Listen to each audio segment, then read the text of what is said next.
We were unable to bring you a new episode this week, but we didn't want you to miss us too much. So here is a highlight reel of the last 2 episodes. Enjoy and catch up on anything you might have missed until our new episode airs next week. Don't forget to like, subscribe and comment to let us know your thoughts. See you soon. There's quite a lot, far and wide, that the Calvin Ayre Foundation has been doing in the community in Antigua and Barbuda. So this partnership with the Antigua and Barbuda Football Association fits right into that mission. So we're not only investing in the development of women's football, but also in the empowerment of women and girls. And this platform would be used to sharpen their skills and grow their confidence. It's been touted as the largest private investment in women's football in the Caribbean outside of Jamaica and Trinidad and Tobago, $1.35 million EC dollars over a period of 5 years. So it's a long-term vision. To the players, you are the heartbeat. They're the heartbeat of the movement. And every time they step on the field, they inspire a new generation of girls to dream. So CAF stands beside them. CAF stands beside you as you break barriers and you redefine what's possible and continuing to prove that talent has no gender. To the fans, we had a great little turnout for the last couple of weekends. It keeps up their spirit, so we're hoping that you'll keep showing up and believing because your voices go far beyond the pitch. And to the broader community, this partnership is a statement of purpose. And if anybody knows me and CAF and Ambassador Calvin Ayre, our team here at Ayre Media and Calvin Ayre Foundation and the Ayre Group on a whole, we're all about purpose and creating a legacy. So it reflects broader on our mission to uplift lives through sports, education, social development, and empowerment. And I believe, and we all believe, that when we invest in women, we invest in stronger families. We are stronger communities and a stronger nation. So this league is not just about competition. If it was about competition, we would have left it at the 2 years, right? It's about connection, it's about courage, it's about change and making a difference. During this moment, I realized, well, okay, I can't just, say I'm going to be a professional football player, but not have the courage or the drive to make a way, even without, I guess, the opportunity being there as much as it was prior to COVID. How has your transition been from an athlete to now being a young entrepreneur? It was hard. It was hard because as a young individual growing up, my entire identity was tied to being an athlete.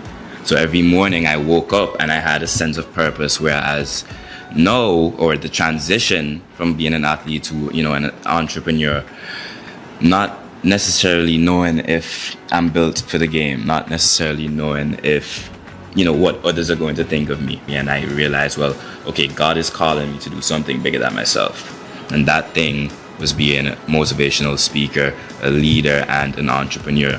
And reason is because I want to show other individuals what's possible and what can be done once they believe in themselves. To Generation Next, Ricky Santos, and you guys as well, because you guys have been around for a long time, I would like to congratulate you guys and tell you guys that I am very proud for how far the club has actually came to this day, from giving so many young individuals the opportunity to go and actually have a shot of achieving their goals is something remarkable and is something that Antigua really needed. So my congratulations to you, to the coaches, Ricky Santos, and the future plans, Jonathan, and the other host of the Generation Next show. I want to see this continue to grow, and I hope you guys will succeed in every single plan you have for the club. During the 3-week period, what do you think about the league so far? I'm just talking in terms of the organization of it. Well, the organization is spot on. I think the young ladies are truly in a good position in terms of being able to benefit from having an organization like the Calvin Ayre Foundation on board in terms of women's sponsorship. I know, and we know traditionally, the women's game suffers from for want of a better expression, lack of matches. Yeah. And so to have an entire Premier Division that's completely sponsored, uniforms, referees being paid for, venue sorted out, everything in place. So all these young ladies have to do is show up and play. I think it's an amazing initiative, and I think the young ladies stand to benefit tremendously from it. Yeah, and Definitely. and that gives the young ladies tremendous leverage in terms of getting themselves seen and getting themselves out there. And ultimately, we have enough young ladies in the league who are at that age where college is not out of semi-professional opportunities is not out of the question. So every additional platform that the young ladies get to showcase their talent, I'm 100% for it. Yeah, but You get the idea? definitely. And that also plays into the fact that now in our society, kids are becoming more sedentary. So we have to kind of trick them into doing more sports and getting more active. Okay. So what do you do with a kid, for example, who doesn't have that competitive spirit? Did you notice that some kids just have the competitive spirit and they want to do sports? And other kids don't. But their parents want them to do it because they know it's good. Maybe the parent wasn't a good athlete and the parent is living through the child. Does that happen sometimes? Yes, definitely. And they push the kid. And you see the parent was never an athlete. They want the kid to do very well. Well, it's not very healthy to do that. It's better for a parent to encourage the child to do what he likes. But what about the child who says, I don't want to do anything? What do? Well, you have to kind of trick them by saying, oh, you want to play video games? Let's do some motion-based video games. There are motion-based video. Get the kid moving and do it with him. Or like the tennis ones and Exactly. Right. And then they may catch on to it, and then you might say to them, oh, let's take some tennis lessons. Or let's go out and hit some real tennis balls and see how you do now that you do it, with the computer. The dangers of overtraining are what we call burnout. You heard of burnout? Just like somebody works too much. You can work too much and you get burned out. Kids get overtrained and they burned out, right? So when they burn out, they get a metabolic response.